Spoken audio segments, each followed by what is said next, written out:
Penn State loses at Michigan, the first loss of the year for the Lions, 41-17. That's Sean Fitz, Nate Bauer. I'm Greg Pickel. I picked Penn State, guys. I was wrong. You were right. Let's just get first impressions of this. Obviously, an ugly game that I don't think anyone saw coming the way it played out. Yeah, Penn State just physically outmatched, just whooped. I mean, they brought them out behind the woodshed and just did a number on them. Credit Michigan. They did everything Michigan does well. Yep. Penn State was not prepared for this. Penn State came off a bye, of course, James Franklin's record off the bye. It's going to be well documented after this one once again. But Penn State just came out, did not match physicality. That was the main theme in the post game with players, with James Franklin. They just came out here and just were outmanned and overmatched. Yep. Nate, James Franklin said something after the game when you talk about in the trenches and things like that they need to get bigger, that they have some guys that are undersized, that everyone wants to be Aaron Donald, and there's only one Aaron Donald. What did you take away from that? And is that something that obviously they need to work on moving forward, but can they address it now moving forward during the season? No, they can't address that immediately. I mean, that sounds to me like an underhanded kind of like there's somebody specific or a couple of guys specifically who he's talking about on either side of the ball. Obviously, on the defensive side of the ball was the one that he was talking about specifically.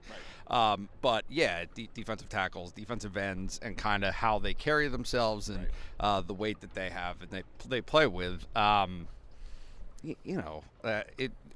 Michigan came into this game touting its offensive line from last year, having most of those pieces back, touting its defensive line, having replaced a couple of big pieces from last year. And that's where they won. I mean, it's just it's very difficult for me. People are going to come out of this game complaining about the offense. No, they won't. There's no chance. I get it. I get the joke. They're going to complain about the offense, and that's absolutely valid and warranted. It's just so difficult when you never have the ball. They didn't have the ball in the first half. They had the ball for like 11 actual plays in the first half. And so, yes, is some of that attributed to the fact that Michigan was able to force them into 3 and outs very quickly? Yes, of course.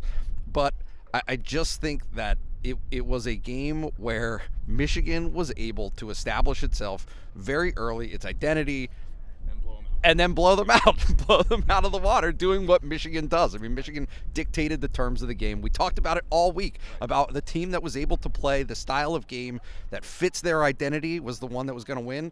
Penn State, of who Penn State is and wants to be, never, ever appeared in this game. No, it didn't. And obviously, when you talk about the number of snaps the defense played, part of that was their fault, too. 10 of 16, Michigan was on third down. A lot of those came in the first half, Sean.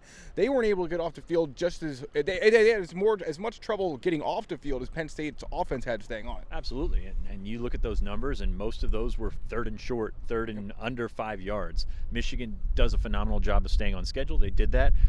It keeps coming back to the same things. The physicality. Penn State tried to come out on offense, run that 3rd and 1 with Nick Singleton. They got blown up.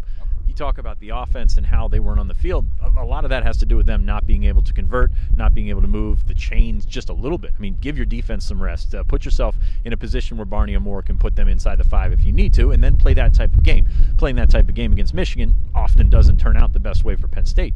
This is kind of where they found themselves defensively. Front 7. I mean, you talk about getting handled up front, but the front 7, the linebackers were chasing all day.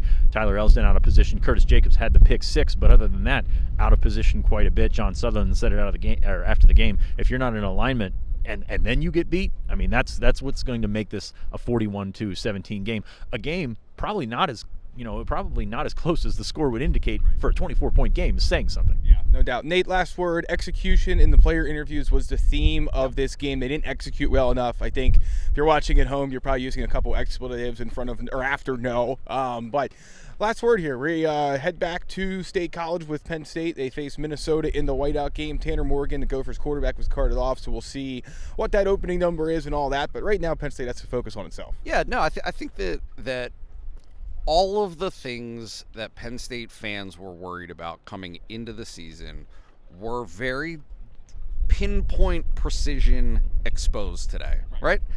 Penn State's been complaining about middle linebacker all season in an encouraging kind of way, like, oh, it'll be okay. They've been better than we thought, like that kind of stuff. But there's an underside to that, and the underside is they they just don't have some of the players in some of those key spots. And against earlier opponents this season, they faced teams that weren't able to expose any of those areas. Now, guess what? You get a Michigan who can run the ball and pass the ball.